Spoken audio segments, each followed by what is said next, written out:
I'm Kat. I am part of the Wild Alaskan Company recipe team. I cook fish pretty much every day of the week, trying out different recipes, different species, different combinations of things. I usually end up eating seafood maybe 2 or 3 times a week. Today's event is based around things that I personally have found make it really easy for me to eat seafood on a regular basis. The event's broken up into 3 different parts. Part 1 is a thawing demonstration. I'm going to cover a few proper ways to do it. Part 2, I'm going to share a few of my fish cooking essentials. So I have a couple ingredients here and some trusty tools that I use pretty much every time I'm cooking any kind of seafood. Part 3, I'll show you a very simple and delicious cooking demo. The first thing I want to start going into is thawing. I'm going to show you the best way to thaw seafood with like the least hands-on version of doing this. And this is the overnight version. So I'm going to grab a frozen fillet of salmon. I've got sockeye salmon here from the freezer. And the first thing I want to do when defrosting anything is to take this out of the pack. I usually use a pair of scissors for this, and we're just going to basically remove the fish from a vacuum sealed packaging. This is just really important for like a food safety purpose. You don't ever want to defrost raw seafood in a vacuum sealed state. And then there's an ice glaze on this. So the ice glaze is something that's applied to the fillet during the preservation process. This is in addition to freezing it, a protective layer against anything in the freezer. It's kind of like a little extra bit of armor. So let me put this on a plate. You're putting it on a plate, in a bowl, on a baking sheet, anything that has a little bit of a rim just to catch any of that melted liquid. And then you're going to put it in the fridge on a low shelf. Low shelf is better just in case there's any spillage. It gets a little less messy that way. And then leave it in the fridge overnight, maybe 10 to 12 hours. By the time you check on the fish again, it should be defrosted and ready to go. That's the overnight method, and I would say is the most hands-off way to do it. So that's number 1. The number 2 thawing method I want to show you is my go-to. This is the most convenient way to defrost fish. It takes a few more pieces here, but it's still pretty simple. What I do is I take the fish out of the pack, and then this seems a little redundant to put it back into a plastic or resealable bag, just a sealable bag. So now that it's in this bag, we're just going to put it in a bowl of cold tap water and then weigh it down. Left on the counter like this for about 30 minutes. I would check on the fillet to see if it's ready to cook, if it's still a little frozen. At the 30-minute mark, I like to change out the water with a fresh batch of cold water. Within the hour, you can expect to have a fish that's ready to cook. This is why I like to do this. I usually have 30 minutes to an hour to even think about what I'm going to be eating next. So the one caveat to defrosting fish on the countertop like this, you do need to cook it as soon as it is thawed. That's because anytime food is left on the countertop at room temperature, even in a cold water bath, you want to cook it within 1 to 2 hours of that sort of like temperature. Defrost it like this and then be ready to cook it right after. So I'm just going to set this on the counter over here. The final thing I want to mention as far as defrosting goes is if you ever are finding yourself really short on time, consider cooking fish from frozen, especially searing from frozen. You can get a nice crispy skinned fillet within 15 minutes of going into the freezer, getting it out of the package into a pan. And it's a pretty good cooking method. One of the compromises that you are making with this is it's harder to control the doneness on a fillet because the outside is going to cook much faster than a frozen center. Those are a few options for you to get started. This segment, these are some of my essentials. There are some essential tools that I have personally found make it easier. The number 1 tool that I want to mention is actually not here in front of me. It's the Wild Alaskan Company How to Cooking Guides. These are really general for some of the basic cooking techniques, broiling, baking, searing, and it gives you cook times and cook temperatures, very general ranges that give you an idea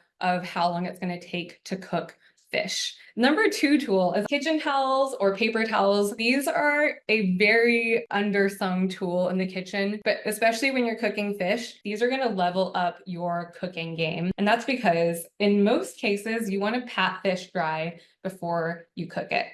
any of that moisture that you have on the surface is going to inhibit a sear, inhibit like a nice crisp golden appearance and texture. The moisture is basically just going to steam the surface of the fish. It's not a bad thing, but it's not really going to be the texture or the color that you're looking for when you're broiling, grilling, searing. Any of that moisture also makes it a lot more difficult to get a nice flip if you're ever searing fish. Don't underestimate the power of kitchen towels or paper towels. The next tool that I love is a fish spatula. They're especially good for fish because they're usually a lot thinner and more flexible. For comparison, you really can't bend the spatula apart, only the handle on here. The actual spatula itself is bendable, and this is going to be really helpful in getting the spatula underneath fish on a grill, in a pan, or even on a baking sheet. I highly recommend you adding one of these to your utensil cup, your utensil drawer. The next tool that I think is really helpful for people who are new to cooking fish, instant read thermometer, because you're going to get an instant read on temperatures. You want to have instant results when you're checking the temperature of fish, because a minute or two extra is going to be maybe the difference between something that's perfectly cooked and something that is quite dry. Not a must-have, but helpful. I have a few ingredients. Number one seems really basic, but breadcrumbs, sort of my staple binding ingredient when I'm making something like fish cakes. I love breading a fillet and then cooking it in a pan. I like putting fish in the oven and then topping it with like a golden breadcrumb crust. So this really gives you options that don't require a lot of time. I love cooking rice, I love cooking pasta, but those take time. This is basically ready-made texture, ready-made carbs to make a meal feel really filling. I highly recommend thinking of maybe a building block like this for your own cabinet, your own pantry, is really going to go a long way in making it easy to put a meal together. So the next thing I want to share, a white miso paste, or a light miso paste. This is a really great ingredient that works as a building block for a lot of different seafood recipes. It's a really good base for soup, for marinades, for sauces, for dressings, kind of meaty umami flavor, super savory. So a little bit of this goes a long way into really enhancing a lot of the delicate flavors that are in seafood. The other ingredient that I want to feature today as an essential is I always have coconut milk in the cabinet because I have found this to be a really good base for soups, sauces. There's a lot of flavor in it, a lot of richness that I think can help balance out some of the leanness of wild-caught seafood. So let's jump into today's cooking demo. So what I'm going to be making today, and I usually do this for this particular event, I'm going to be cooking fish in papillote, or in a pouch. I'm going to use a foil pouch today, but you can do this with parchment paper or aluminum foil. And we're going to use some salmon that I have in the fridge right now. So this is a fillet that I had defrosted for today's event. I am going to use a fillet of coho. It doesn't look that different from the sockeye that is still in the process of defrosting, but coho has a little bit of a lighter color and definitely texturally a lot softer than sockeye salmon. And I think that works really well in this kind of preparation where you're steaming fish or cooking it in papillote. It's a really delicate cooking method, so I think it highlights the texture of a delicate species like coho. Basically what we're doing, let me just set this aside for now. We're going to make a pouch out of this very shiny piece of foil, and we're going to close it up. Once I put all of my ingredients in here, this is going to create like a packet of steam that we can bake in the oven for maybe 8 to 10 minutes. The fish is going to cook really gently. All of the ingredients in here are going to infuse the fish with flavor and vice versa. I like to mix up the ingredients every week for this. This week I'm going to do a little bit of a Thai-inspired fish and papillote. So the first thing I'm going to put in here, I love putting in a layer of vegetables. I just grabbed half a bell pepper that I had in the fridge, and I like to put these right on the bottom. On top of this, I've got some shredded leeks here. I also have some ginger. Then I have some garlic that I have minced up. So to top this, I'm going to put the salmon in there with the skin on. I'm going to season this just a little bit with some salt. To this, the key ingredient, I'm going to use my essential pantry staple here, some coconut milk. So I'm gonna add in maybe, what does that look like? A quarter of a cup or so. And then to this, I have a little curry paste. If you have curry powder, even just something like turmeric. So I'm gonna drop in maybe a tablespoon of this. And every curry powder and curry paste is different. So this is all entirely to taste. And we're just gonna mix this up. I'm also just gonna add a little bit of brown sugar into this to give it a little sweetness and maybe some lime. And this is, like I said, all just so that it tastes good. So this tastes really good on its own now, and we're just gonna pour it all over the fish.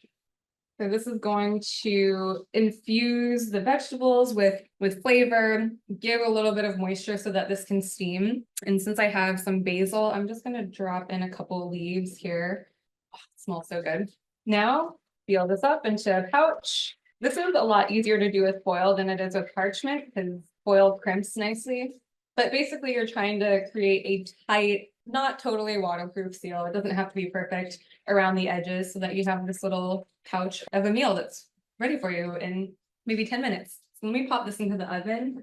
I have an oven right now that's set at 425. So I think that this should be done. I'm gonna check on it in 8 minutes. So while this is going, I actually would love to have this over noodles. So I'm gonna start boiling some water here. Oh, and my water is boiling too. Let me drop these noodles in here first. These should take maybe 5 minutes or so to cook. All right, so fish. The way that I like to check on this, if it's in a packet like this, is I'll actually be using this instant read thermometer and kind of guessing to see where the center is on the fillet. If you're pushing this all the way through to the pan, it's probably going to give you a reading that's too high. If it's not deep enough into the fillet, it's going to be too cold. This looks like it is about done. Not easy to see where you're poking with this through the packet. So if for some reason you're not sure or you're getting wildly crazy readings on your thermometer, just go ahead and open it up.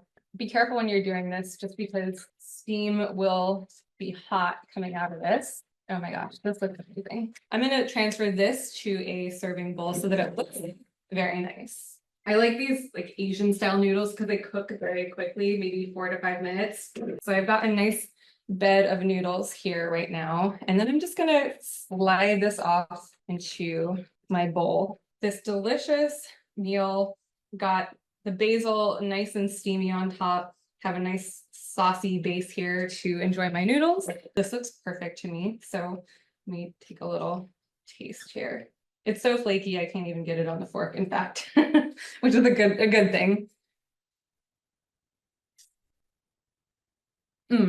So good. I love the combination of flavors that this kind of developed into. So fragrant, so delicious. I'm really excited to eat this. I'll go ahead and wrap this up. I'll be back next Wednesday for a fun recipe. We're going to make halibut onigiri. Onigiri are these Japanese rice balls. Sometimes they're like a triangular shape that are filled with delicious fillings. And we're going to use delicious Pacific halibut to make these. If you've never had them before, they're very fun. They're also very easy to make. And until then, enjoy. I hope you learned some fun things and live wild, everyone.